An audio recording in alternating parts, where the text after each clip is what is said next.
So this is just a quick follow-up review after a lot of time on the Taka.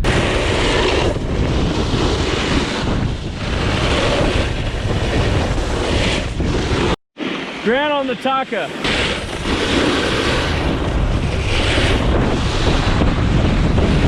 We had a demo session.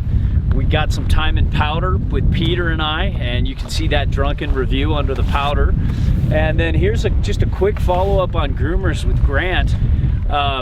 Basically, everything we said about this board on the on-snow demo about Groomers was confirmed with an extended demo, riding it with the Atlas, the tactical ADVs, and you know, like we rode it in everything from pretty perfect good Groomers to kind of hardish typical Colorado Groomers, soft in the morning, scraped away in the afternoon or midday, and then you know, some pretty good Groomers here at Bachelor to some pretty hard Groomers at Bachelor. And I would say, you know, it's got that typical Salomon personality where it just kind of like feels like you lose in the uneven, really hard snow. It's got that kind of like, of all the boards we tried today with this, didn't this feel the most chattery?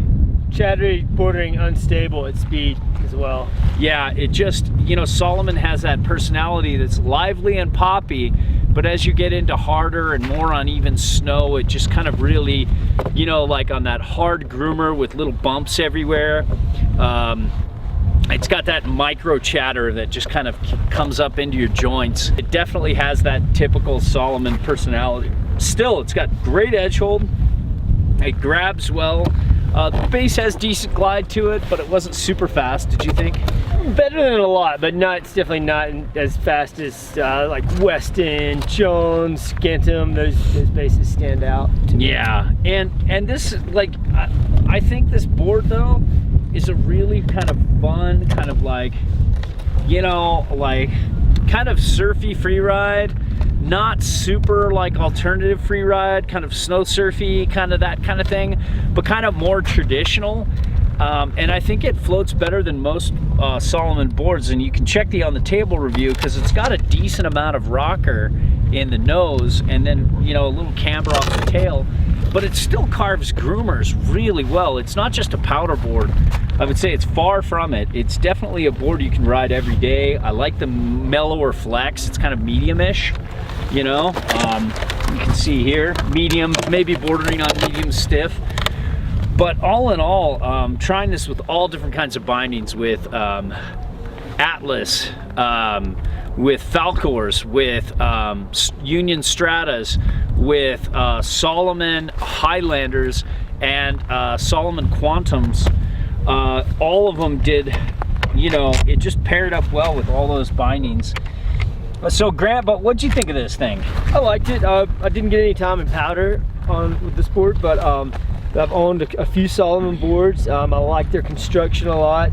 I love the aesthetics of this board. For my personal riding style, it was unstable when you just wanted to straight line it and get back to the lift, because we were in some kind of hard pack that wasn't groomed that well, or frozen or something.